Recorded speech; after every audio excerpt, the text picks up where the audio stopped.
তো বন্ধুরা, আপনারা অনেকে আমাকে জিজ্ঞাসা করতেছিলেন যে আমার ব্যক্তিগত যে ফার্মটা ছিল, ফার্মটা কি হয়েছে, এখনো ভিডিও দেই না যেহেতু। তো গত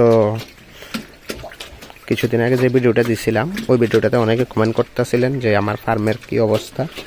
তো ফার্মে এখন শুকর নাই, এখন আমি তো সব শুকর বিক্রি করে দিচ্ছি। লাস্ট আপনার আপডেট দিছিলাম, তারপরে আর ভিডিও দিছি না। তো এখন তারপরে আবার আমি এই দুইটা কিনছিলাম বাচ্চা, তো দুইটা এখন বড় হইয়া এই পরিমাণ মানে এই সাইজের হয়েছে। দুটোটা এখন গাব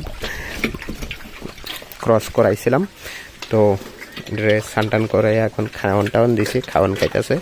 এই দুটোটা গাব, এই দুটোটা বাচ্চা দিলে তখন আবার বাড়বো। নতুন কিনে আর বাড়াইতে চাইছি না আর কি, এটা থেকেই আবার আসতে বাড়াবো।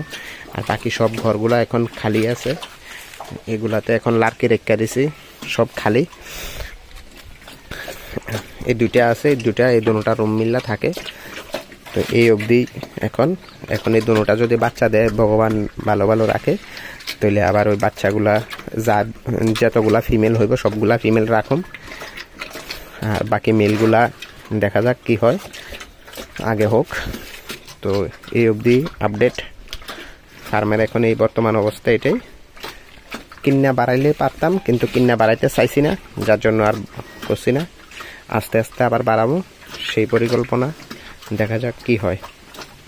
তো ধন্যবাদ আপনাদেরকে ভিডিওগুলো দেখার জন্য।